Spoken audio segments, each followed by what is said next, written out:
बॉलीवुड अभिनेता सुशांत सिंह राजपूत की मौत के मामले में अब फिल्म निर्माता महेश भट्ट और करण जौहर के अलावा कई नामचीन हस्तियों की मुश्किलें बढ़ सकती हैं। इस मामले में महाराष्ट्र के गृह मंत्री अनिल देशमुख ने मीडिया को बताया कि कई नामचीन बॉलीवुड हस्तियों को जांच में शामिल होने के लिए समन भेजे गए हैं। देशमुख ने यह भी बताया कि अब तक 37 लोगों को इन्वेस्टिगेशन के लिए बुलाया गया है। उन्होंने बताया कि 1-2 दिन में महेश भट्ट के बयान भी दर्ज किए जाएंगे।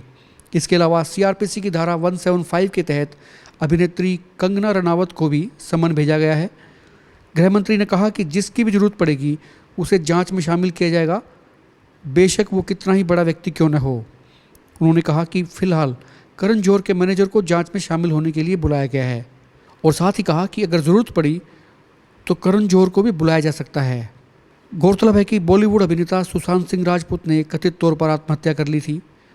इस पूरे मामले को बिजनेस राइवलरी से जोड़कर देखा जा रहा है और इसके बाद से ही बॉलीवुड में नेपोटिज्म पर भी चर्चाएं जोरों से होने लगी हैं। सुशांत सिंह राजपूत ने जो आत्महत्या की थी उसके बारे में इन्वेस्टिगेशन चालू है। करीबन 37 लोगों को अभी तक वहाँ पे इन्वेस्टिगेशन के लिए बुलाया गया है और 1-2 दिन में कल महेश भट्ट साहब को भी उनकी भी बयान लिया जाएगा।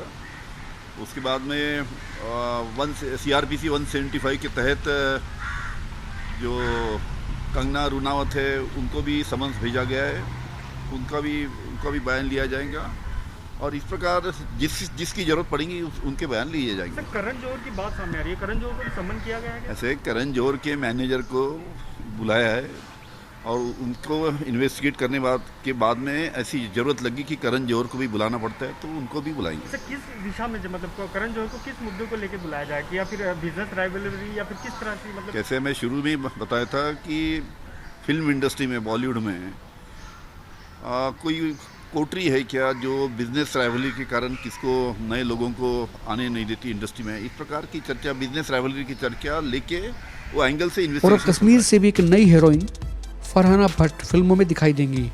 इससे पहले वो कई सीरियल्स में काम कर चुकी हैं। खास बात यह है कि कश्मीर से धारा 370 हटने के बाद वहाँ की युवतियों का रुझान अब बॉलीवुड की तरफ बढ़ने लगा है। आइए आपको दिखाते हैं इस नई हीरोइन से जुड़ी हुई कुछ झलकियाँ।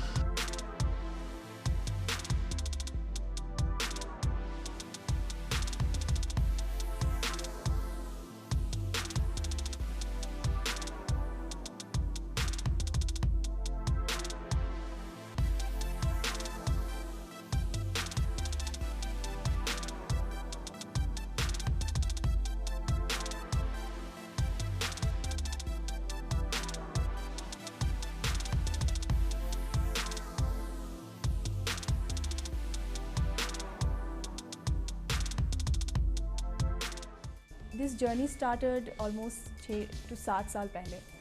तो मैंने एक ग्रुप ज्वाइन किया, आर्टिस्ट का एक ग्रुप था। वहाँ पे सिंगर्स थे, डांसर्स, एक्टर्स।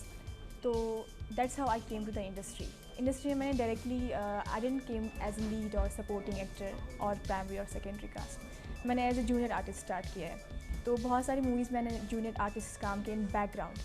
तो उसके बाद मेरे को बहुत सारे कमर्शियल्स में ऑफ़र आया, साउथ की भी, बॉलीवुड की भी, इवन रीजनल में। 3 साल पहले मैंने एक ईटीवी के एड में भी काम किया है।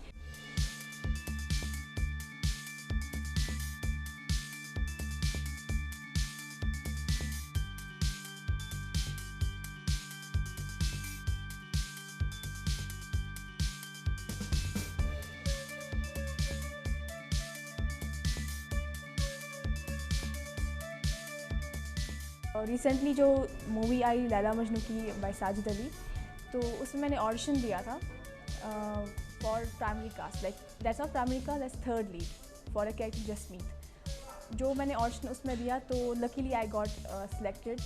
Then I worked in Laila Majnu and Laila Majnu is the very finest experience till yet. भरोसे का दूसरा नाम बिग स्टोन।